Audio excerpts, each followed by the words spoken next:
This is D Chorus. This is Through Our Lens. We have a marvelous and great guests coming on. Mr. Wali, Brother Fahim's in the back of the camera. This is Through Our Lens. We're just going to go straight into it. This is a gem right here. Make sure you pay attention and share, like, subscribe. I'm D Chorus, and this is Mr. Wali. I'm going to introduce Mr. Wali. How you doing? It's a pleasure being here. I want to give thanks to God that I got up early, was able to get up early this morning and do some things around the place, and then able to get here safely. And I want to thank Fahim for the honor of coming to help him in some way in his development. And his development is really top notch. And it's a pleasure meeting you. And even the questions that we were talking about off camera really got me excited. So I know the thing, the big piece is the Boy Scouts. How intricate that was with Brother Fahim and you being a Scoutmaster. Can you go into a little about the Boy Scouts and their role during that time?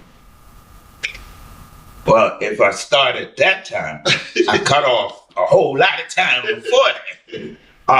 I started with the Boy Scouts, and I don't even know what year that was, but I was 7 years old. I was a Cub Scout, and I came from the Cub Scouts up to the Boy Scouts.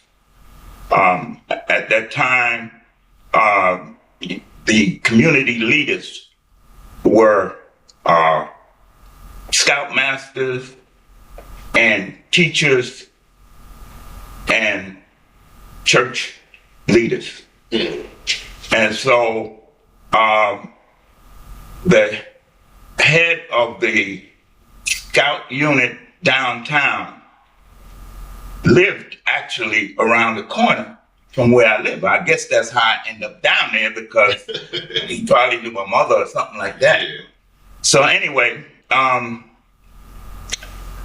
then as I got older, instead of staying in the unit downtown, I came uptown. And we had a fireman and his brother, I forget what his brother did, as the Scoutmaster. This is when I got old enough for the Boy Scouts. And he really kind of set the pace for outdoors and taking care of yourself. We used to go to Alpine, and a couple of times I remember that we went. One time it was so cold that they came from the office at the Alpine and asked us, do you want to come inside? Because we were staying in a lean-to. That's like a 3-sided house. Yes. And the Scoutmaster looked at us and said, well, what y'all gonna do? And he said, oh, we're gonna hang out here. Well, we didn't know what we was messing with. We got to messing with the weather. But anyway, we stayed out in that, and it went down like to below, not freezing. It was like down in zero, in the single digits. And we kept a fire going, and we just, dealt with it. And so I still remember that. I could picture that. So y'all survived that. We survived that, okay. And it was indelible in my head. The second one was a hurricane was coming, and again, what y'all gonna do? We gonna stick it out.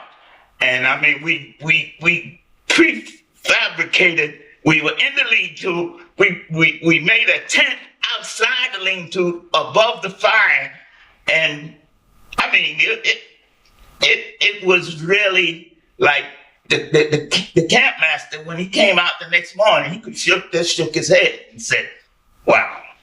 So that kind of really got me. And then the third one was when I got a little older. I went to what they call the Sea Explorers. And the part that I remember with that is that they gave us a trip to Panama on a military ship. And that stuck with me. That was they showed us, we passed Cuba, and when we got to Panama, everything was nice and everything. But when we went to go to the pool, like, I was the only black person in the group. And they told us that the whole group couldn't go because I was in it. Now, this is on an American property, in the American base, and they wouldn't let us in because there was a black person there. And the leader of it, you know, he raised hell, and they said, okay, well, we're going to get everybody else out and let y'all in. So those are some of the things that I thought about. So then I got too big for my britches, and I didn't need scouts no more, and I hit the streets. So question, so during that time of the scouts, was it multicultural or was it predominantly black? Because I know you said going to Panama, you were the only black person. Okay. The Cub Scouts and Boy Scouts was black. And scouting was big, like in Harlem. Yes. And in the black churches. Yes.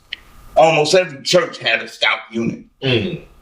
And so in the black neighborhoods, yes, there was a lot of scouting. So when they had a camporee, that was black scouts. Okay? Anything, we used to have a big function. I got a picture of myself in the Cub Scouts in the armory, a 369th Armory. With, you know, they had an event there. So it was all mostly black. But when it came to the Sea Explorers, somewhere in the early teenagers, there weren't a lot of black people. They didn't even know about it.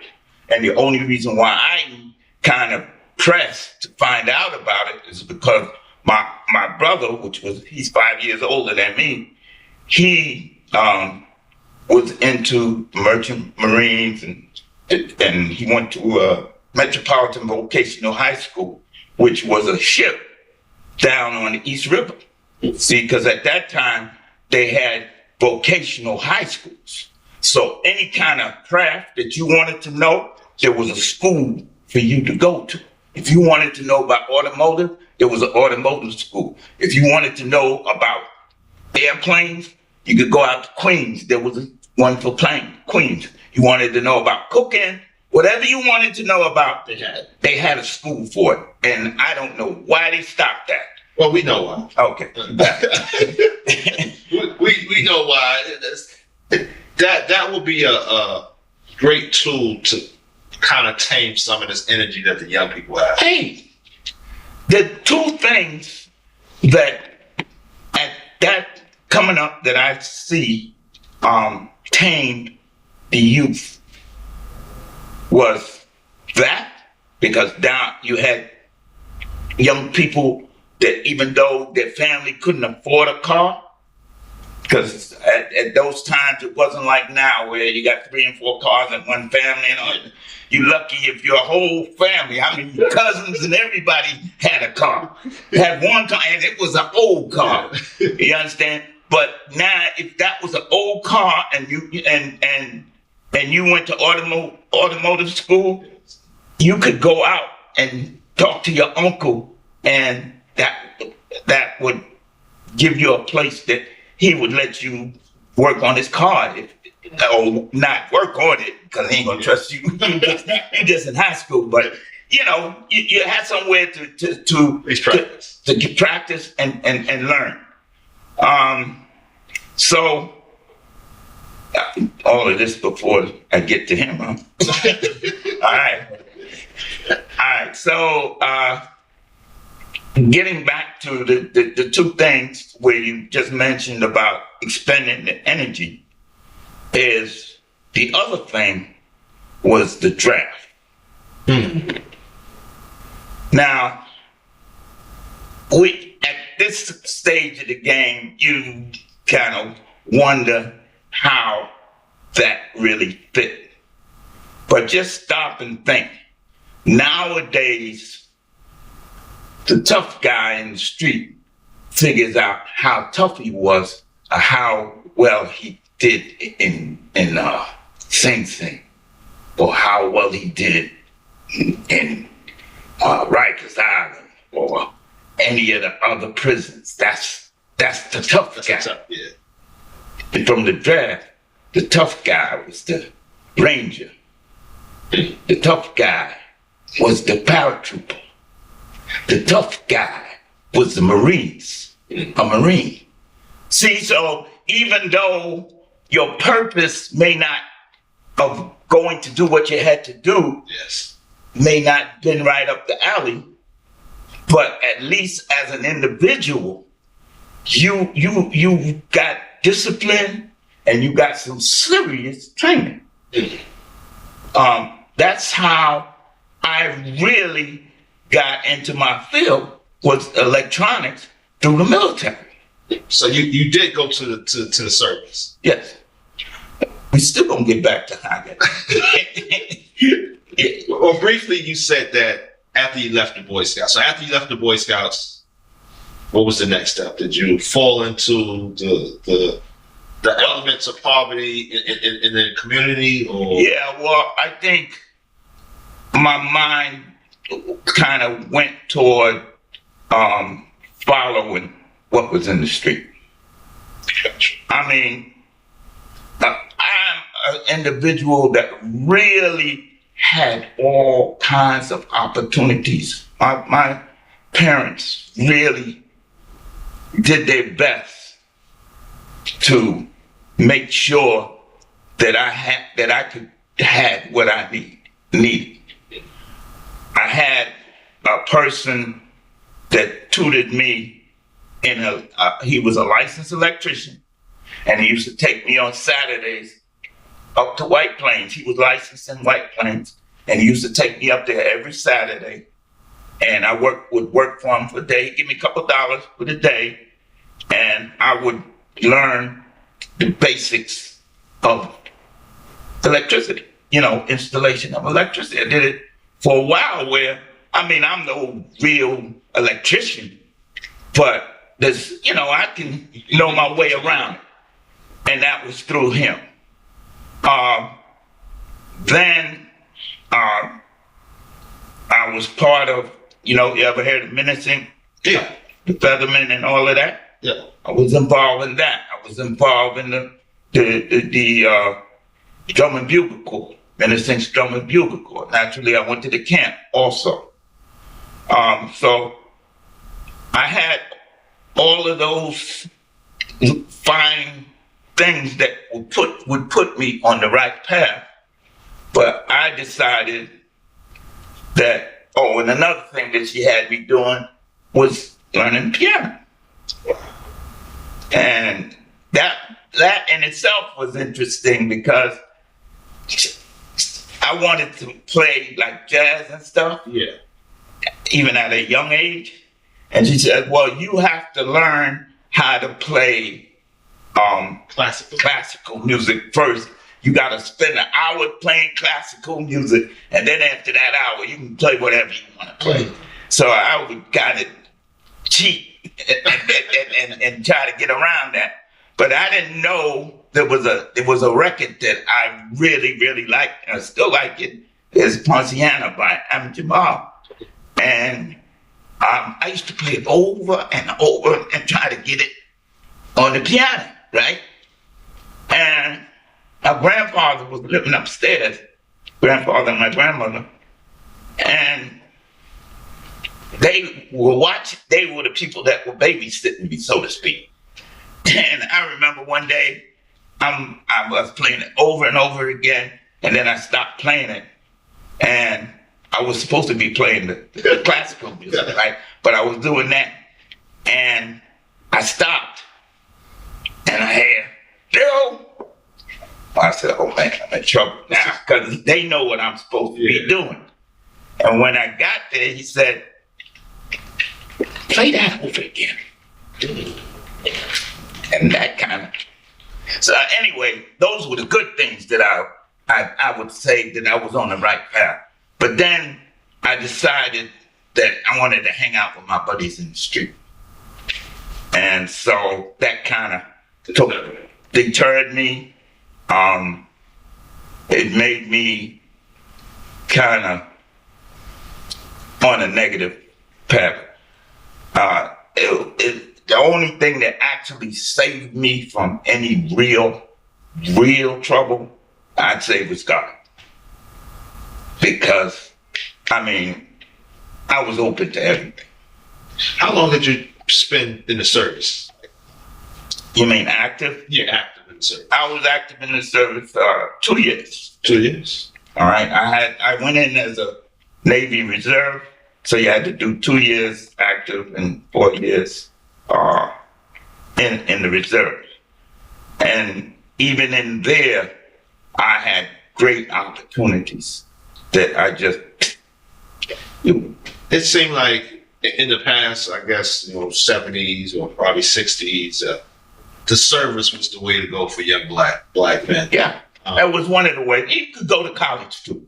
Yes. You could go if you were really focused on what you were doing. Yes. There were those churches and different places would help you to go to college, but the street was really called. Well, it calls everybody. Yeah. It got a nice sound, a nice melody. Yeah. And it plays on our emotions and our egos as well. Right. During that time, the church played a heavenly role. Do you feel like the church of the yesteryear were more community oriented than the church of today? Definitely. The church today is. I got in a thing last night.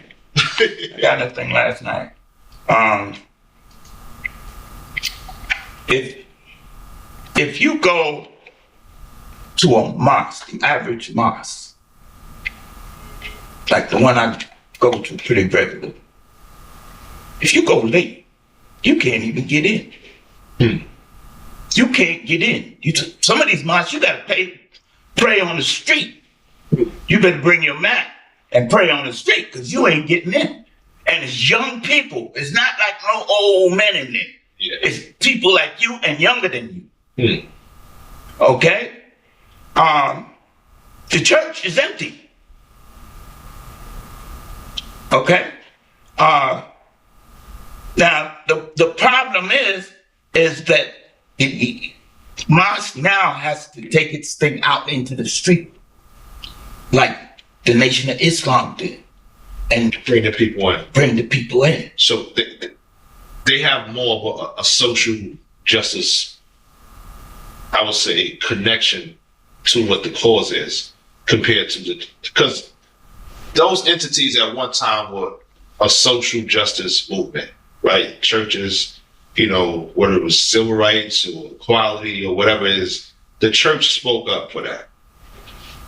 The mosque has those values, but it's not as connected, you would say, as a church. Okay, the mosque right now that's making the mosque really grow right now is the African population.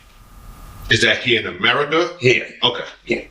That I'm seeing. Yeah, I would agree with that. That's mostly the African. The Black American is kind of, to me, kind of lost.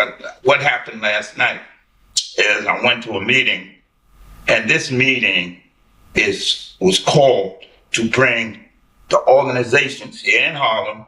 I'm coming from the South Bronx, but it was mostly people from Harlem and their organizations, to bring their organizations together to try to figure out how these organizations could work together, which is a great idea. And after it really started getting going, my organization does this, my organization does that.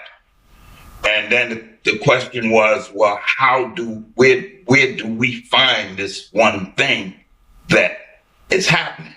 And when it first started, the question was asked, does anybody understand why we're here? And one brother said, I don't understand what this is all about. So by the time we got toward the end, the question went back to him, do you understand now? So he said, yes, I understand now, but I'm seeing that we kind of still at that same point where everybody's got their organization, we're all working, but we're still not coming together the way we really need to come together. And that's what this is supposed to be for. And he kind of got a little deep into it, and he came up with, it seems like that fear is still here. That's part of the problem, is fear. We're fear of ourselves, we're fear of our youth. I'm afraid of you, I don't trust you, that whole thing. So then a person had come in late and introduced themselves, and she says, I'm this, I'm that, I did this and I did that. And she ended up, and she said it real quiet, she said, but I keep God in front of me. So I didn't say nothing the whole meeting. And then after I was listening to the final summary that everybody was having, which was kind of all the same thing. So in other words, we have this pool of expertise, but we can't figure out how to make it work together. So I said, well, that young lady that just came in, I think she has the answer. She said, I'm this and I'm that, and I know how to do this and I know how to do that, but God is in front of me. I said, maybe if we all looked at that direction and we all looked at God the way we look at God, maybe that's the way we could come together. And that somebody said something about, wow, the youth ain't going for that. And I said, you telling me that if we put our trust in God, no matter who your God is, who my God is, or whatever you call him, we talking about the same God. We put our trust in that. You're going to tell me that God can't defeat evil? You understand? And, it was starting to get a little dull, so they closed the meeting down. So, I think that the church now is just at a point of just trying to survive. That's a great point you said. It's funny, I just went to a meeting 2 weeks ago, just like that, what you just explained, where it's somewhat like a curb the balance initiative that the city is trying to push out. You've got numerous of CBOs in there, hundreds of years of experience, a ton of degrees, and people are just trying to find a common cause to start to combat some of this violence in the street, start to combat some of the issues with the youth, but nobody understands why. And to me, it seemed like it's a joke to a certain extent, because we're all competing for a grant, right? We need money to actually pay the people to deliver the services to the people that we're trying to save. And if we're all competing for this one grant, then if you get it, I really don't want to help you because I didn't get it, right? So it just seemed like everybody is starting to understand there is a problem. We need to come together. But I think that piece of missing is that we lost faith in God. So that's a big thing. And coming full circle, how can we reintroduce especially the Black community, because we at the bottom of the totem pole right now, introduced to that? Because what's this right now stuff? Anyway, go ahead. How can we reintroduce our people to that? Because we lost faith. Our morals, we don't have morals, we don't have standards, we don't respect the elders, we don't value education, we don't value parents. Okay, so getting back to that original question of the Boy Scouts, Brother Fahim. Okay, so I got into I ended up running through the streets, and then, matter of fact, what I call running through the streets. I was actually, part of that was actually being a police officer. Wow. Okay? But I was just as bad as, you understand? Maybe even worse. You understand what I'm saying? So I ended up resigning from that because it just wasn't working. I was getting in more trouble than it was worth to me. And that's the story and stuff. But anyway, then I started searching, and that's when I got into the Nation of Islam. And so that's where it kind of, instead of looking all over the place, that's the direction you need to go.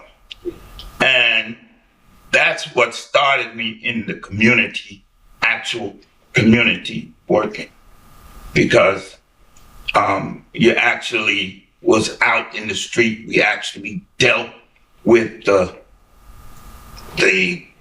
all of the issues in the street. We went to the drug dealers. We dealt with the gangs. Okay? And the thing I really liked about it is that I saw that same discipline and everything that I saw in the service. I said, oh man, you got our own service right here. You understand?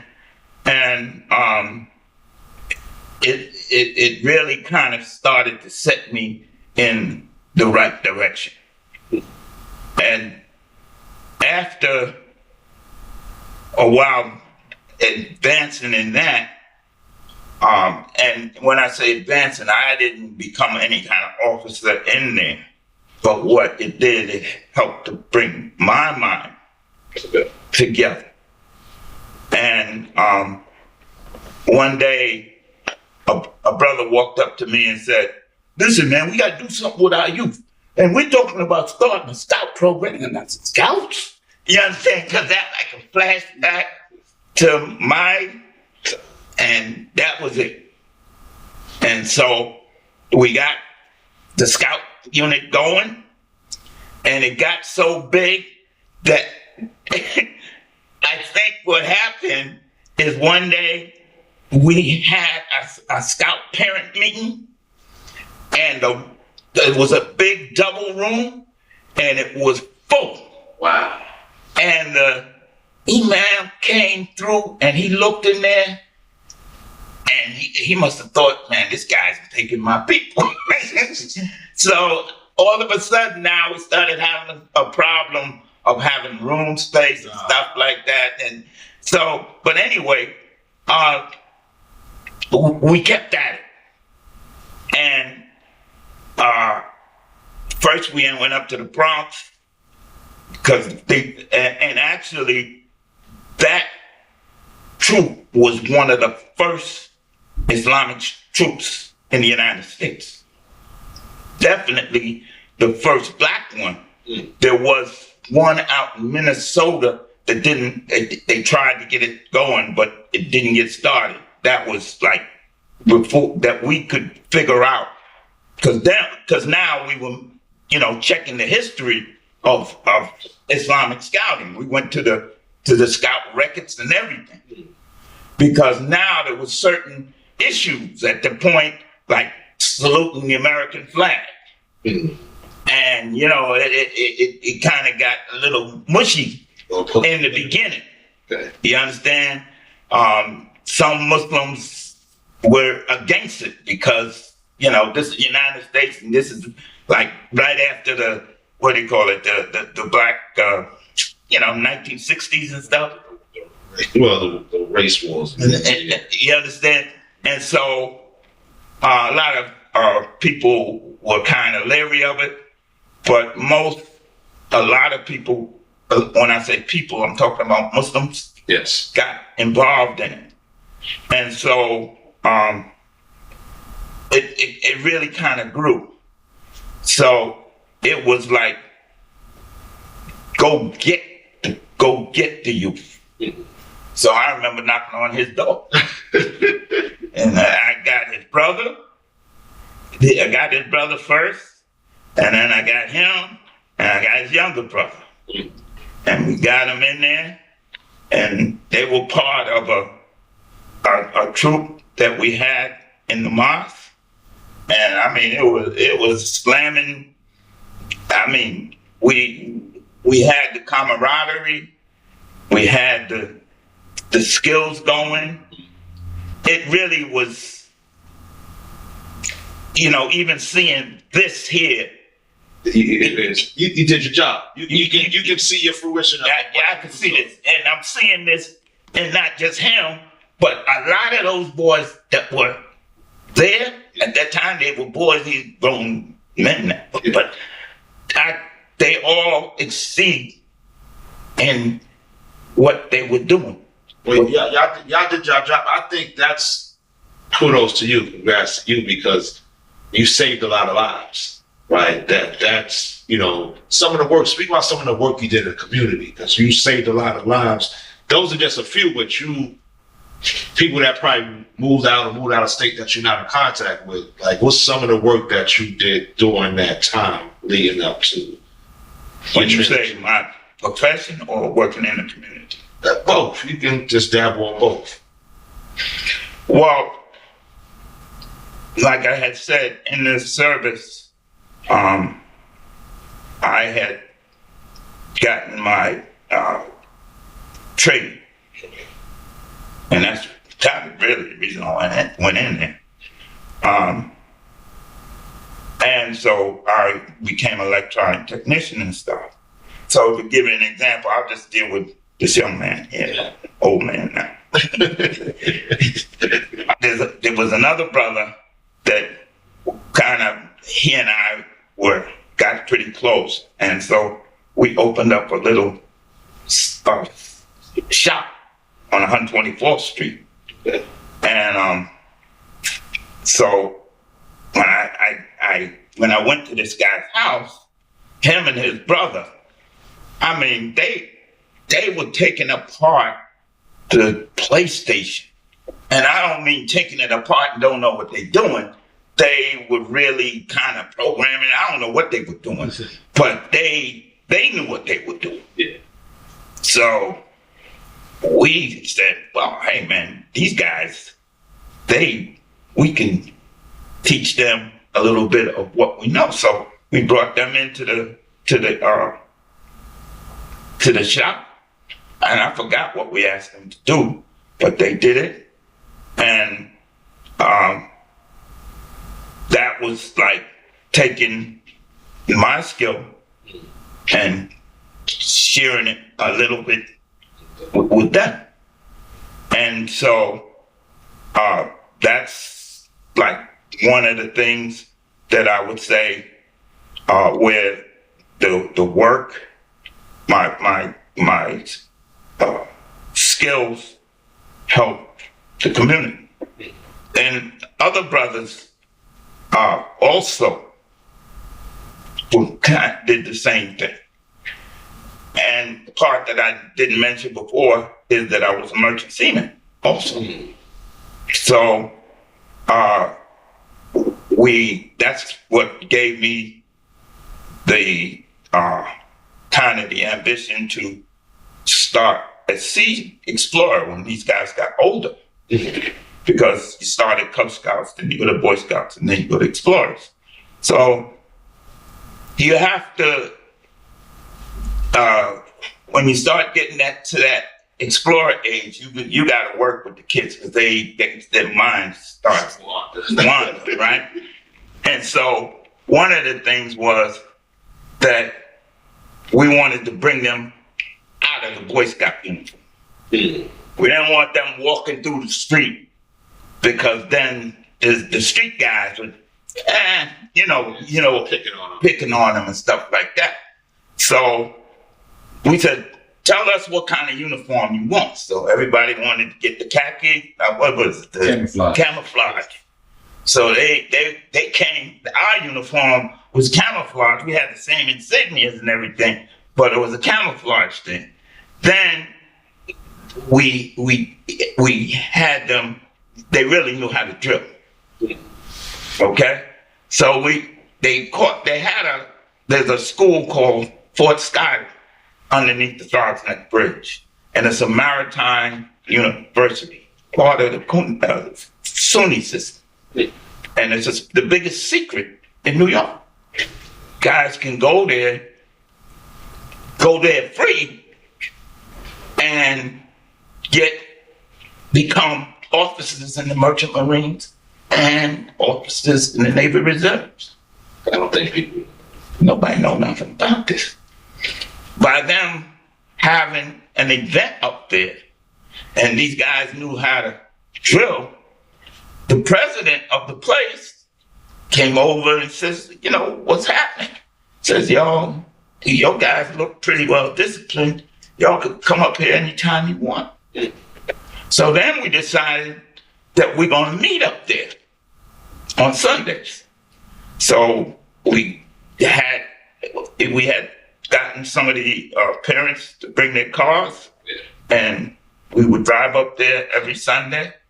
And we got to a point where we could take out, they had some big whale boats. I don't know if you ever saw Moby Dick, but guys, those are big rowboats that weigh tons. And you have to know how to lower them and raise them. They taught us how to do that. These guys was lowering them and raising them, and we could go out anytime we want. If we wanted to go up in the middle of the week, we could go up there, lower a boat, take it out, bring it back in, pull it back up, tie it up. And I mean, they gave us the whole run of the school except for the pool and the rifle range. Which is Understand. It's understandable. Those are insurance issues. Like, I might get shot or killed or drown.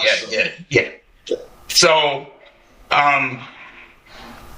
that was another part of the getting back to what you were saying, the skills of my work and bringing it to the community. And the thing that I kind of sticks in my mind, and I don't know which side he was on, but one day we went up there and it kind of looked like a day like today. And so we pull in,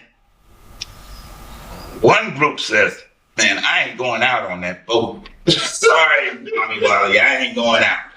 And I said, y'all chicken. You understand? So we had the ones that was chicken and the ones that says, oh man, later for y'all. So we usually go out with two boats. So we ended up only having enough for one boat. The others stayed on shore. So we go out there and got caught in the tide. And we pulling, because it's all rope, there ain't no motor. And we pulling, and the boat ain't going nowhere. Woo! And then we realized we got a problem. Did y'all have life reserve jackets on? Yeah, we got that on, but hey, man, we ain't looking to do no swimming in the East River, especially when the tide is taking you where you don't want to go. And so we were trying to zigzag back in. That wasn't working.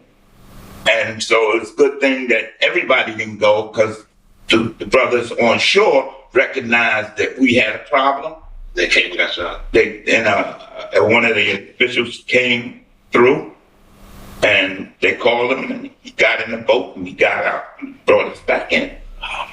You understand? So, even they learned enough that you just don't follow anybody. Yeah. And it's about decision making. Yeah. Get that. Yeah. Because it could have caused, if everybody was out there, it could have.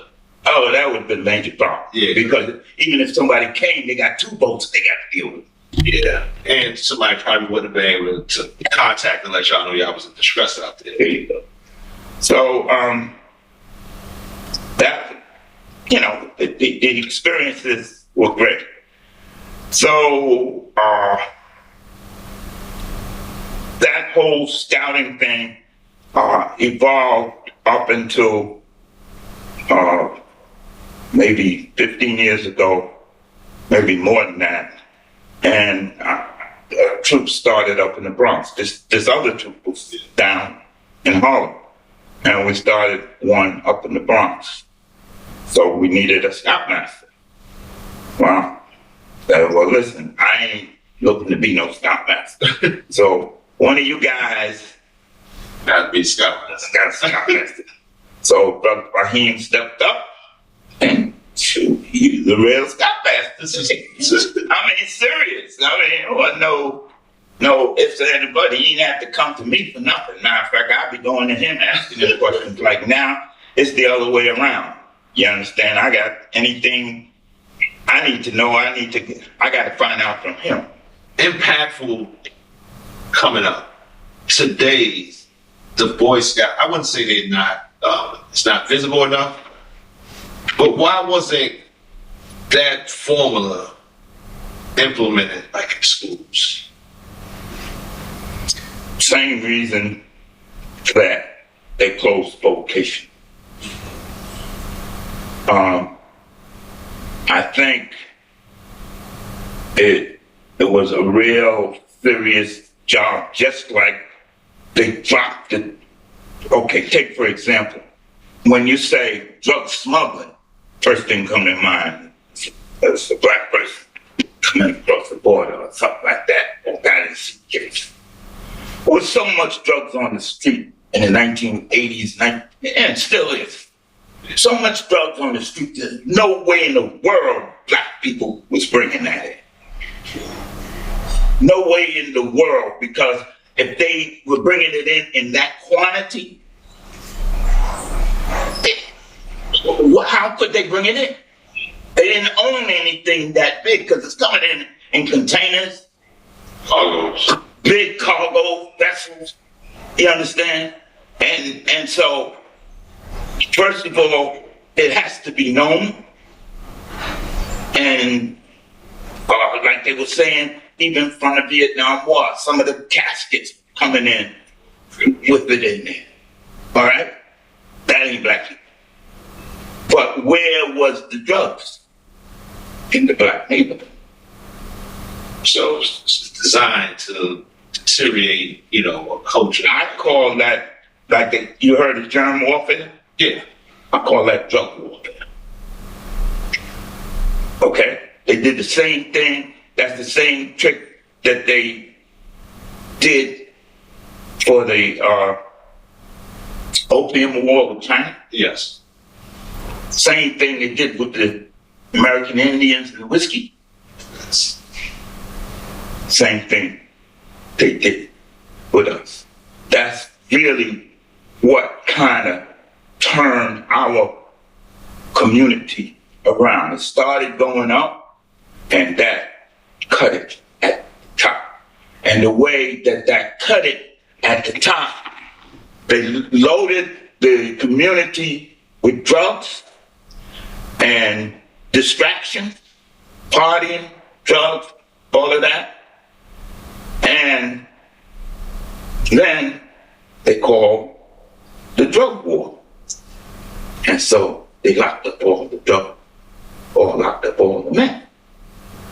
That's like they say, what is his name, Arrow killed all of the male children. Well, they locked up all the men. So now you got households without no fathers. And so now you got a whole generations coming up that needed that male, especially men.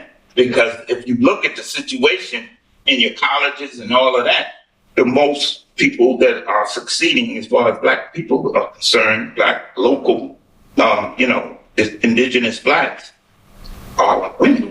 Yeah, they're the number one, I believe, most acquired degrees, also the most debt, but they have it. And we were speaking about that earlier, just the impact of the men in a household. You can physically see it now.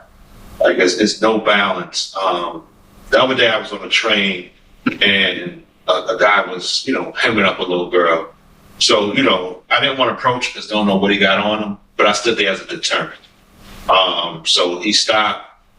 She walked down the stairs. I said, "Hey, man, go ahead and run away from this guy." Like, and people just was walking by, like, just not saying nothing. You see what's going on. And, I want to talk to this young lady, she's in distress.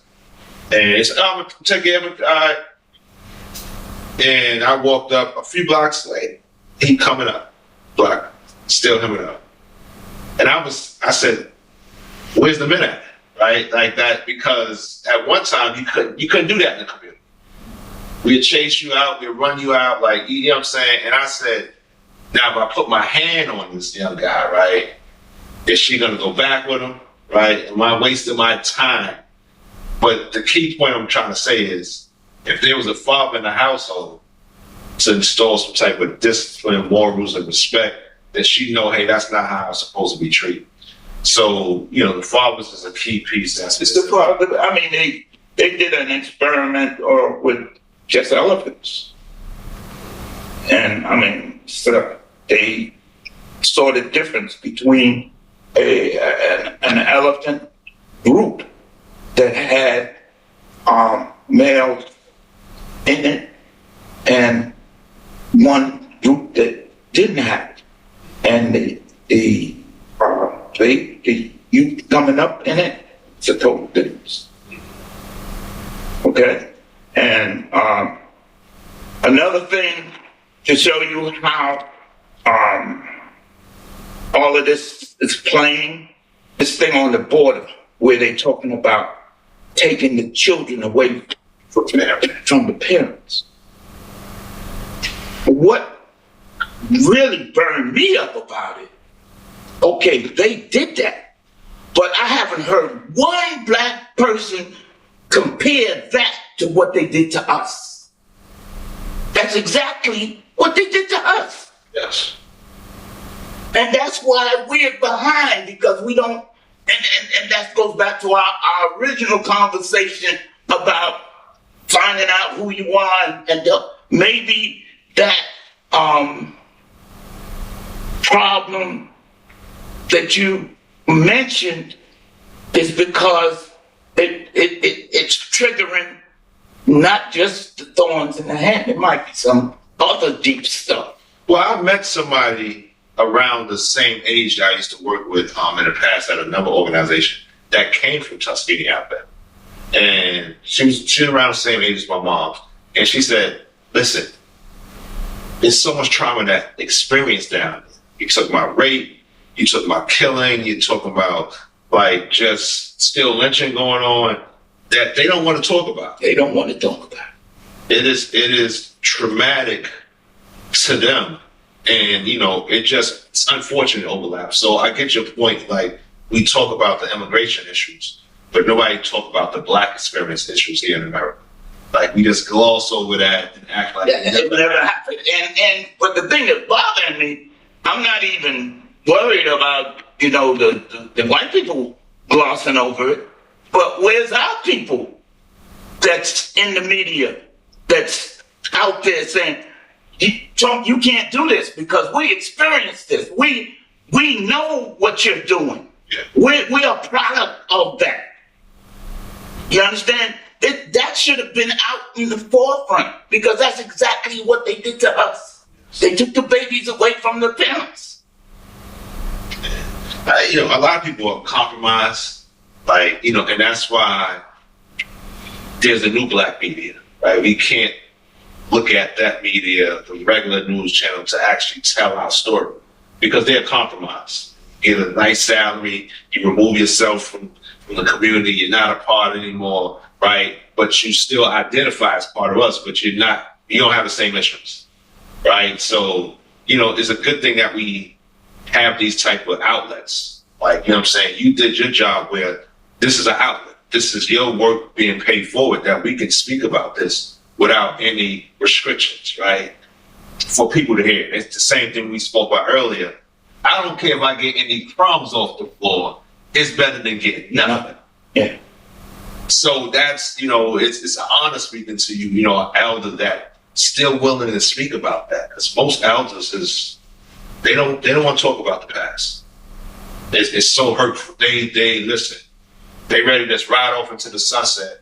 But we need some of the books out that library to survive. That we need some of those books because, it's an old saying, once an elder transition, that's a library lost. So much experience. And that's why I'm pushing my mom just about Tuskegee, Alabama. I need to know some of that issues. I was speaking to my aunt from Hollywood, South Carolina, and I said, what type of health elements we got? And she said, high blood pressure running in the family because all we did was eat pork, pig, right? We ate the scraps. So it's just so much information that we need to better ourselves. And I know it's hurtful, but we got to have uncomfortable conversations, at least the next generation coming after us. Okay, now we really got some serious issues. We're looking backwards, and I think we got to really look backwards to see how we're going to deal forward. Because with this AI thing, that's off the caliber. I mean, they ain't even telling people what that's about. I mean, people just think it's just like you answer the phone and somebody is talking to you from an AI situation. But I mean, they've got this thing down to a point where most jobs that exist, they have people, they have robots and AI information that can take most of the jobs, especially our jobs. Yeah. Okay? And even the white collar jobs. Okay? So now you're going to have population with people with no jobs everywhere. So what's going to happen then? It's going to be like some of the movies. You got the people that's over here that's scrapping and scroungers, and then you're going to have a population over here that's guarded and protected and got everything else. We're eating fruits that have no seeds, right? It's genetically modified fruit. There's no nutrition in there. It's nothing. It's hard to find a fruit now with seeds. So it's a design plan. You spoke about earlier. So it's just unfortunate going back to preparing for the future. That's the thing. We need to understand where we came from and how we prepare to move forward. That's the stage I think that we're in now. And I think that without the elders, we lost. We because y'all experienced something that we didn't experience. Back of the bus, not drinking at the same water fountain. My grandmother and my grandfather both were killed on the road. Somebody hit them on the road.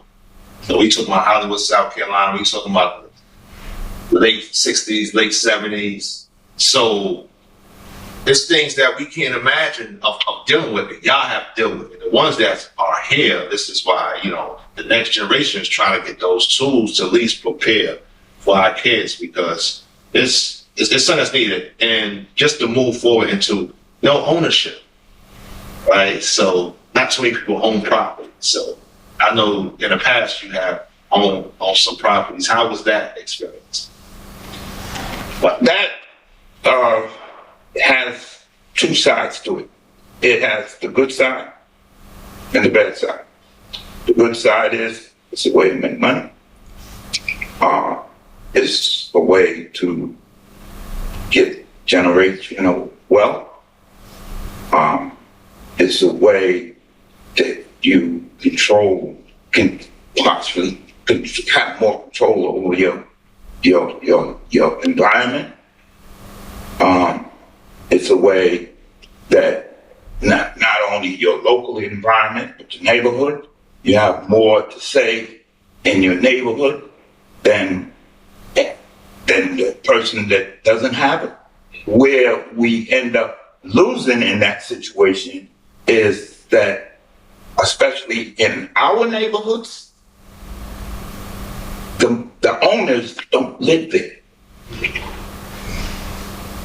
The house is just to make money. They don't care about the community, what goes on in the community. A lot of owners don't even care about their own house, as long as it's operating enough that they can get the rent out of it. That's all they worry about. And that is what tears a whole community down. Now, on the other side, one of the things is that a person that owns a house has to really be business-minded. You gotta pay attention to, their records, the paperwork that's going on.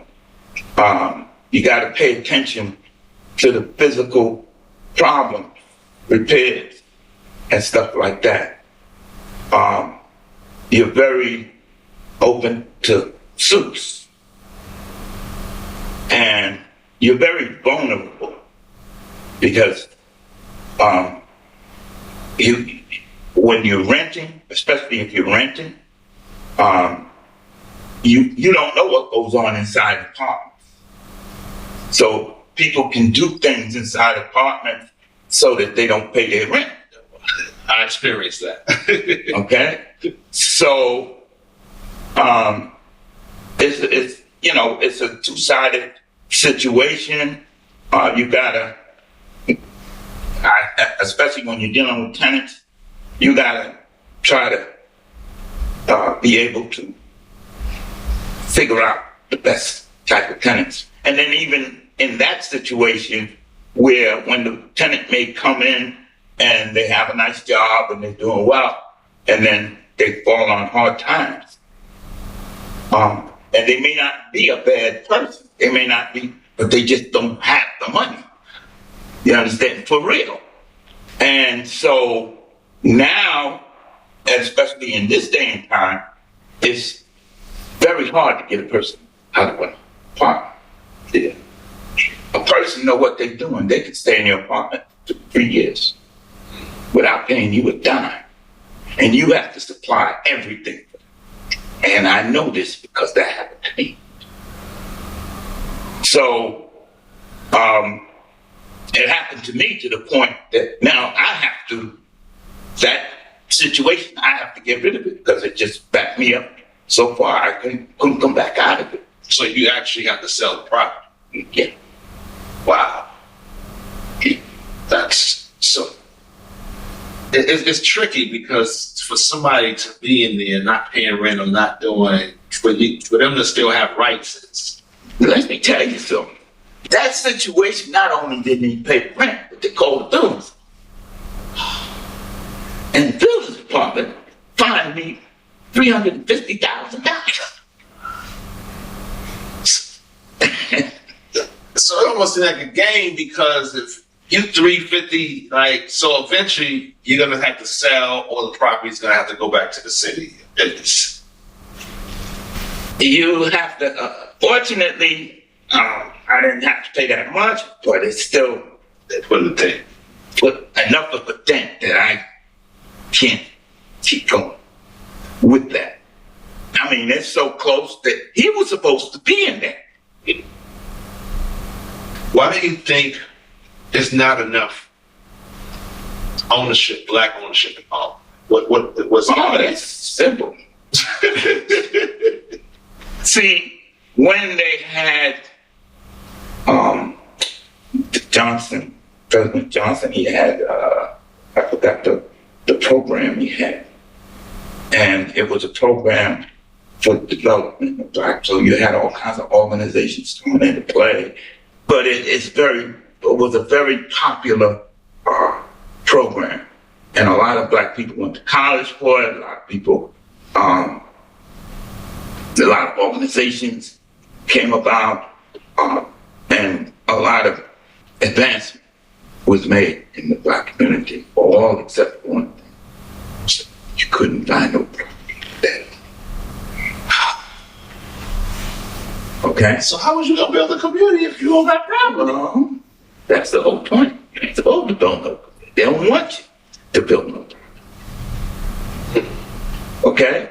And even when it got to the point where the Harlem went down and they were selling buildings for $1, Yeah. that was also a trick.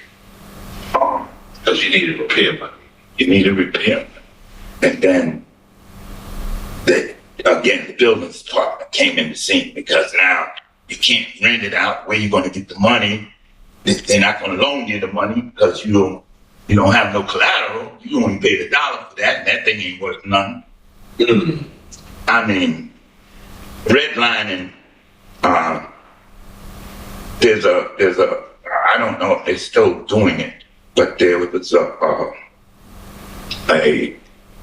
presentation that was about redlining, and they went back to like the 17th century, showing how the redlining all the way came right up to now, and you could recognize, you could see yourself in your situation from back there to now.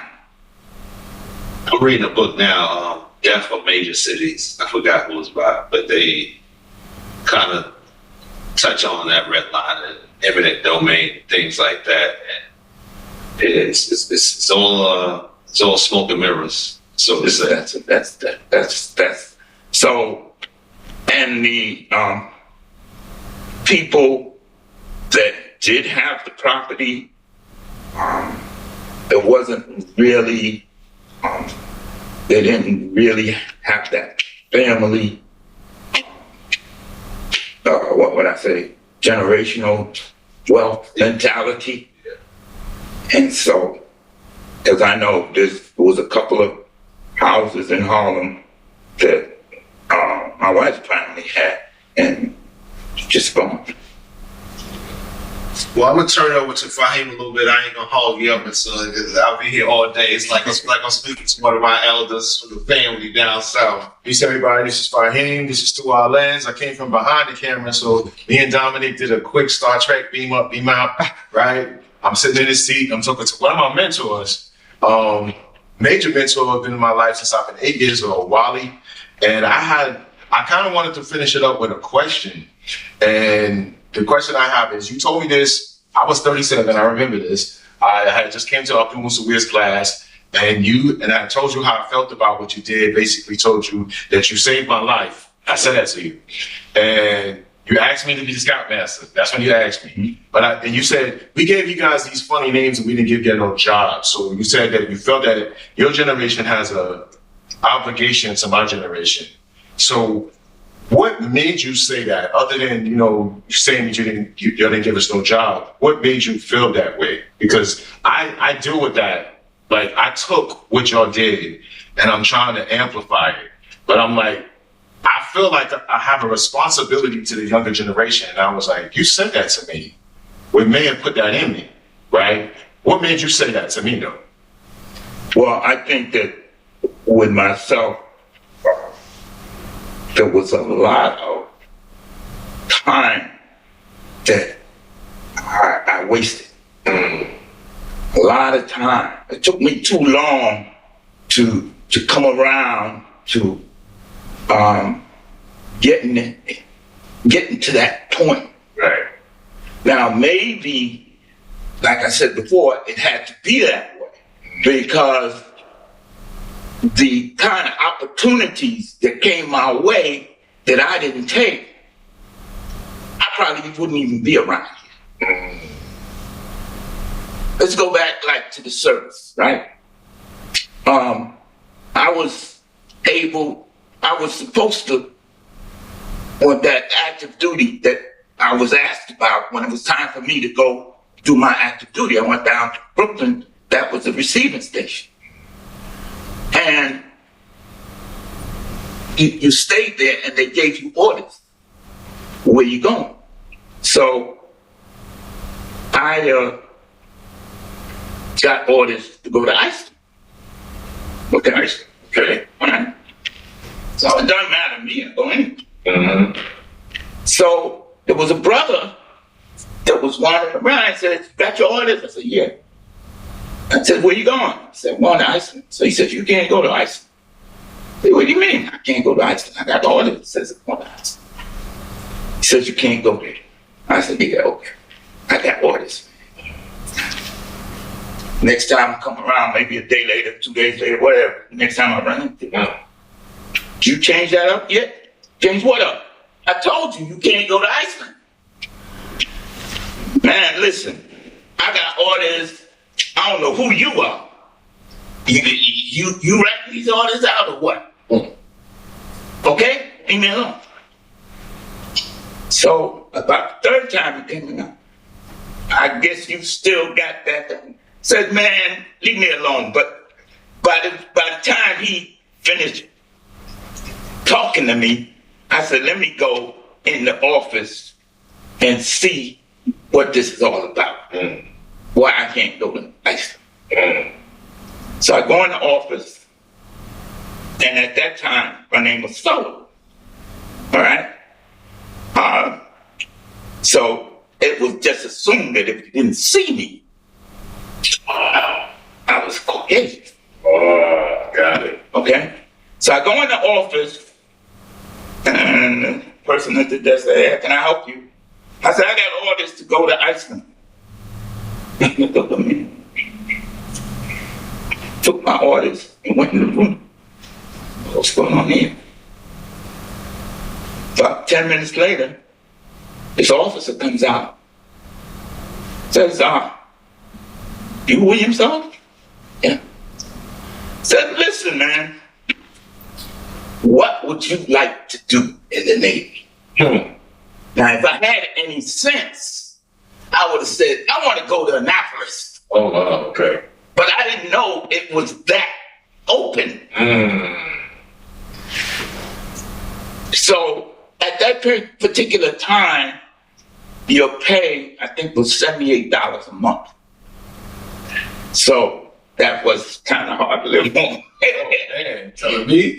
So the way that you kind of made money is to get into hazardous duty type stuff.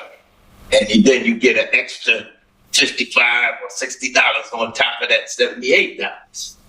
So that's the mentality I had. I didn't know that I could have gone all the way.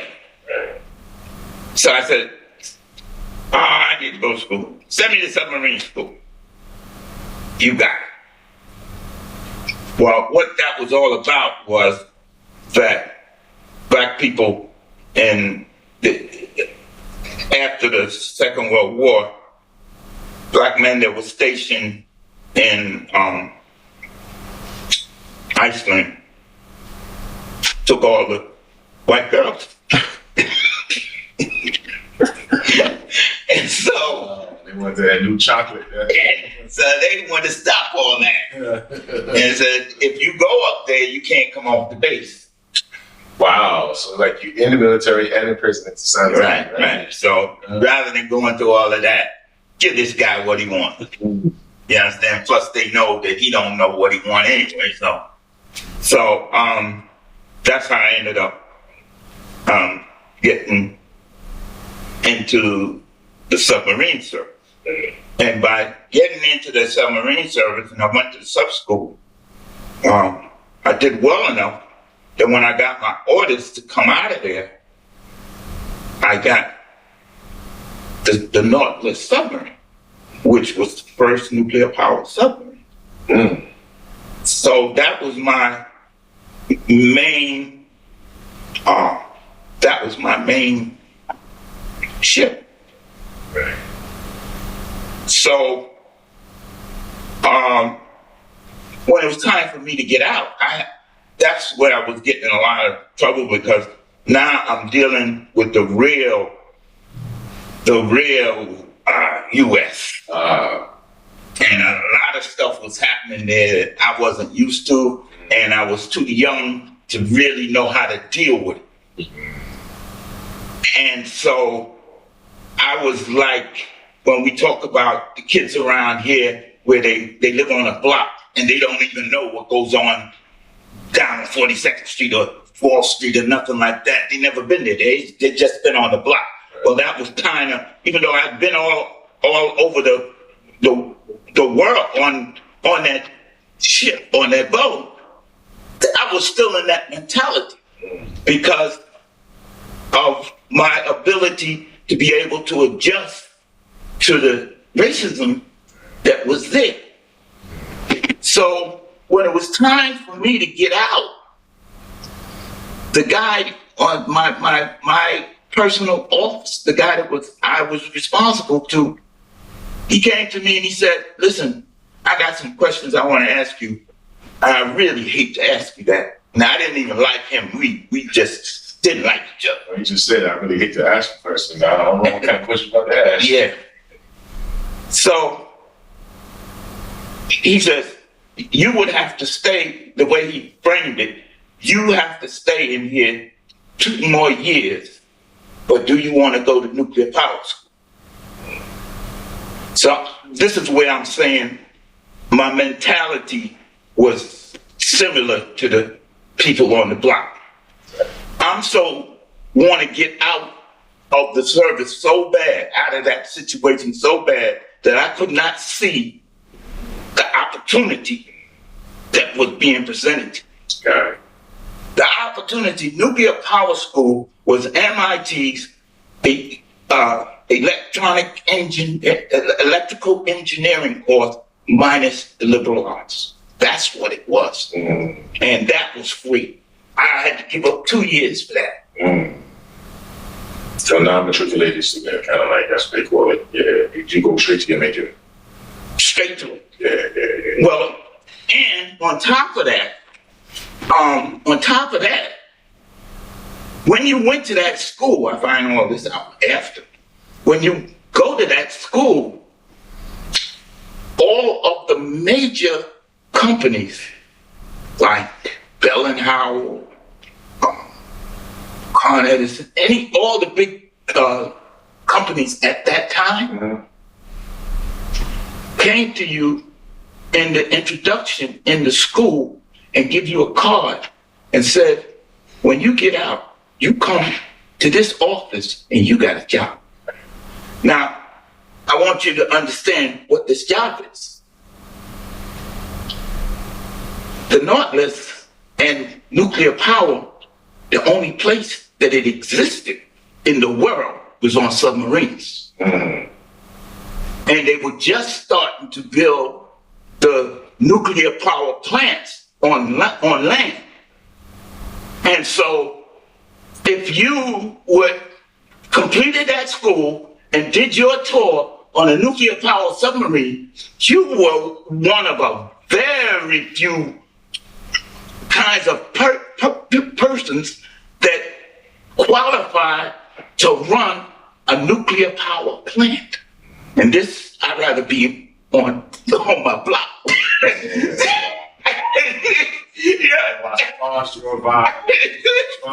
Yeah. Okay, so that's why I said maybe it wasn't supposed to happen that, I'd be here, because the senior, that era nuclear power crew was the top management of the nuclear power plants. By this time, probably that group has retired, but I'm saying for 20, 30 years after that period of time, they were the top management. And them paychecks had to be nice. It had to be nice. Had to be nice. So I'm only saying that now if I had that kind of opportunity and then come back into the neighborhood, Right. now that'd be a different story. Yeah. But, probably I would have been like everybody else. See ya. So that's kind of, and that wasn't the only opportunity, but that's the one that stuck in my mind. And so I felt that we needed to do more. If Yusuf and I had that store that you came into if we had built that out. Right. And you didn't have to go somewhere else to develop it. This might have happened 20 years ago. That was distributors of technology, right? Yeah. Yeah, I remember that on 24th Street. It was upstairs. Yeah. Yeah, I remember it. You understand? So, and it's just not just us, myself, but my whole generation, I don't think we really took advantage of the opportunities. It was too much partying. Like I said to you, when I was a police officer, I mean, that was ridiculous. My conduct and my mentality was ridiculous. I mean, and the reason why I'm saying that is because I had enough sense to be with people that had some sense. But I didn't have enough sense to say, oh, maybe I should do that. The reason why I'm saying that, one of my close friends from there, while he was being a cop, he was doing his thesis. Oh, wow. To get his PhD. Okay? And he had enough sense to go through that, do his 20 years. When he finished, he got his PhD, he's got his retirement. I mean, lined up. So these are the things that I think about when I say it was too much time wasted. Got it. Too much time wasted. Wasn't good. But like I said, also, maybe had I followed that course, I'd be like all the rest of the people, just... I was just making pastures in a sense, finding a different, I don't know about better. different situation, right? Not, because I know, like, one of my frustrations sometimes staying in the community, which I feel that I need to be in the community, right? But it's hard to help people who don't want to be helped sometimes, right? So I go into that too. And I'm always looking out for that younger me, like what you probably saw. It was like, hey, these guys are taking apart these things and these computers. I'm kind of looking for those younger versions of me, right? Because it's like, it's funny.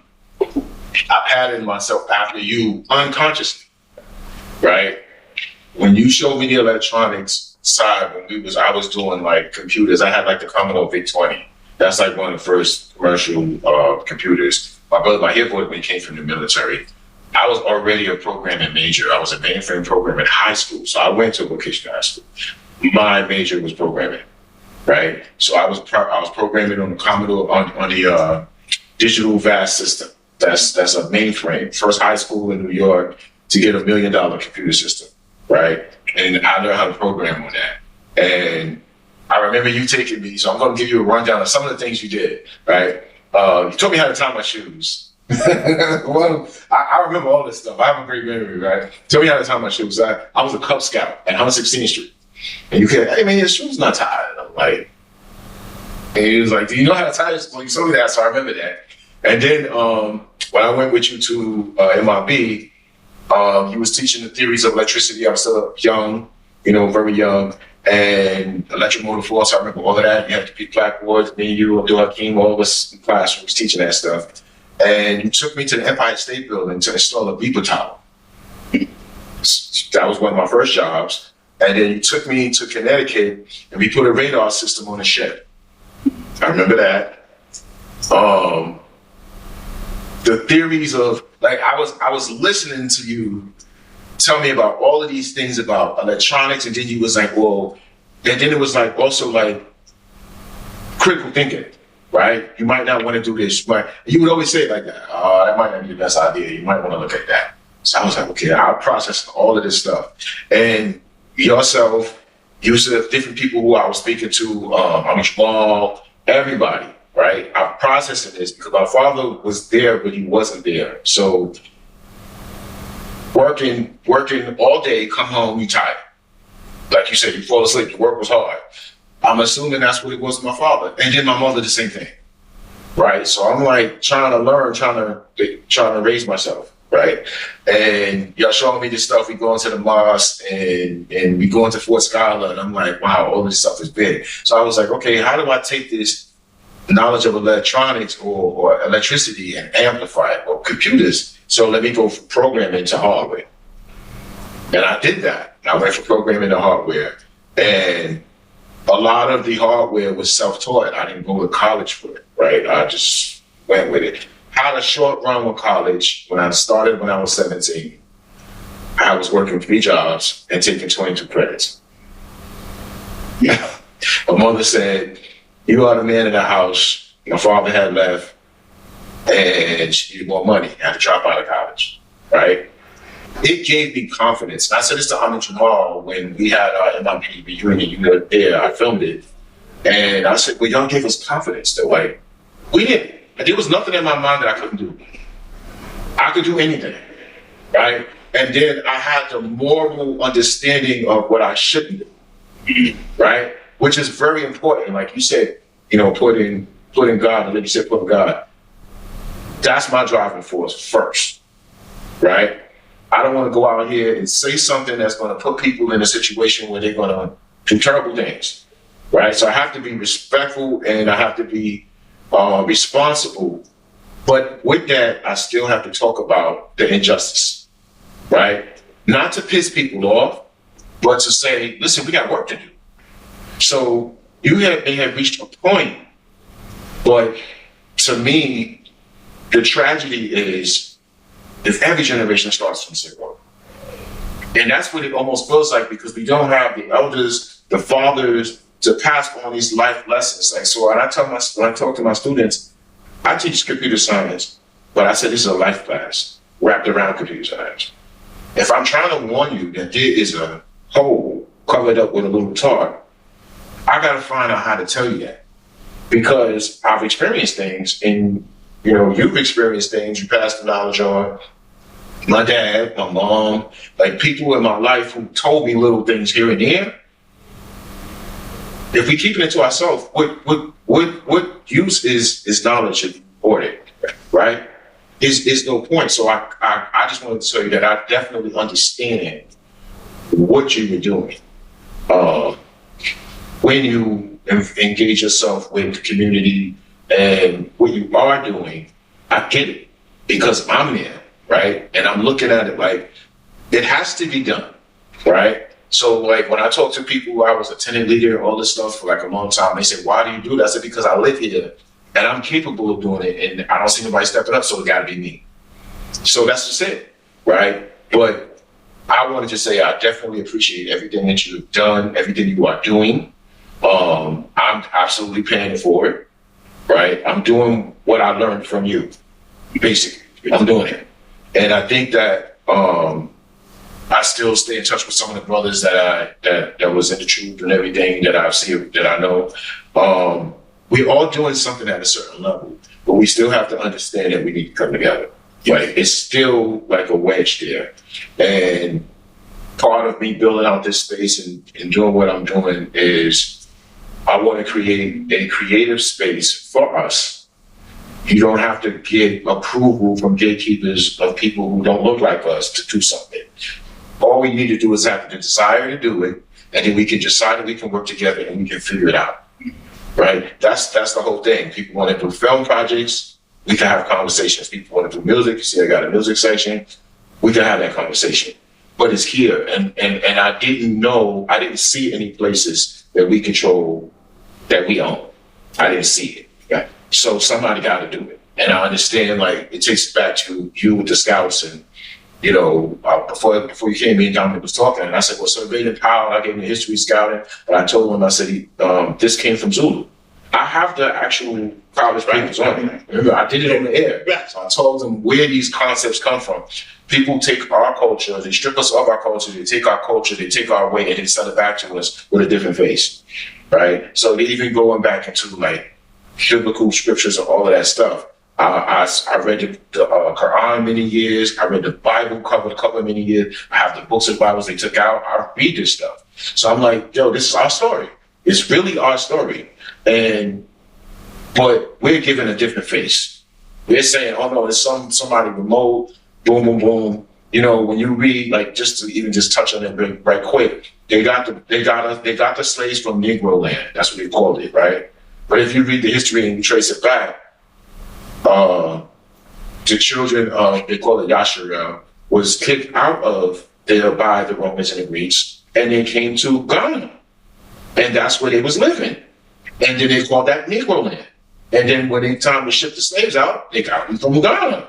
And they shipped them out. And it's telling you, like, Deuteronomy 28:68, all of the curses they want to call it. Because I met a lot of Christians. I even do sound in the church. I met a lot of Christians. They don't even read the first 5 books of the Bible. So I'm like, yo, that's us. Like, it tells you that this is going to happen to us going forward. And they're like, oh, they just tripping all over themselves. And you know, with different ideas of faith. But even understanding faith, that's not supposed to divide your family.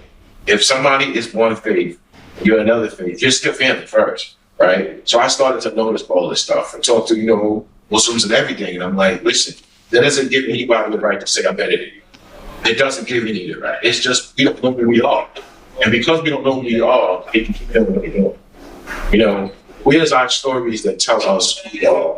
We told by us in our way. That's my percent. So podcasting, my music, I do music. I'm a hip hop artist. I do all this stuff because of what y'all put into us, right? Y'all put this fighter in, and I know for me, I got this fighter in me that's like, oh, the job's not over yet, right? I still got to keep pushing, and I got to make sure that I find young people and impart as much knowledge as I can to them, because it's going to become their fight. And when I was doing the truth, I used to tell that to the boys. It was like, why do you tell us about stuff about, you know, foreign policy? We was having this conversation with the young scouts. I said, because you're going to inherit what we don't fix. So I need to tell you about it now so you can start thinking. Like Eddie, he was like, he wanted to cure diabetes. Like, you know, like this, I'm like, so we got to talk about this now so you can know what your course of action is going to be. Right? He might be doing it. Hey, listen, Eddie is not playing. I know he's teaching now at the college. That's what I heard. One of the last things he was doing, he was teaching at the college. He got a scholarship from being a scout. Remember? So they had the 40 scholarships for Bronx people who became Eagle, right? And he got it. And then he finished, he got his bachelor's, and then he started working at the college. And Emmanuel got his master's now. Yeah. Emmanuel Lindsay. Yeah, he got his master's now in broadcast and sports management. Listen, these guys ain't playing. They're not playing. All they just need is the opportunity. They just need somebody to impart some wisdom, pull their coattails when they're going astray. That's what your brothers did for me, right? You and your brothers did for me. And I'm grateful for it. I just want to say thank you. And maybe we'll have a part 2, you know, because I know there's a lot of stuff we didn't talk about, which is cool.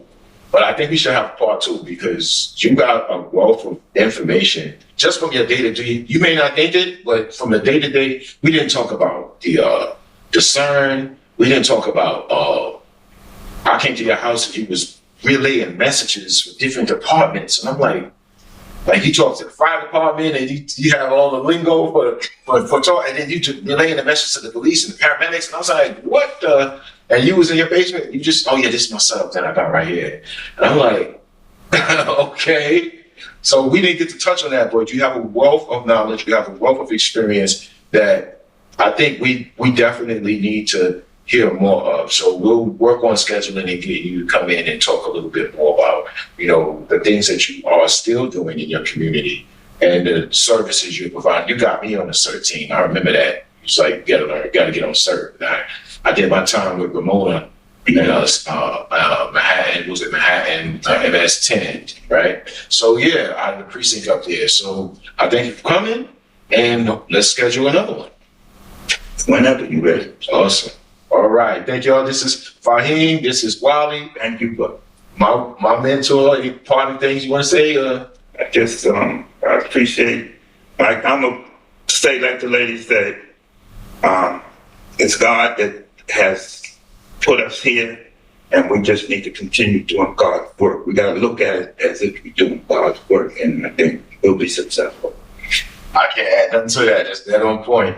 But thank y'all for listening. And don't forget to hit the subscribe, thumbs up, and we're gonna look to have more interviews like this coming up. This is the first interview for Through Our Lens in 2025, and I said it had to be Wali. All right, thank you.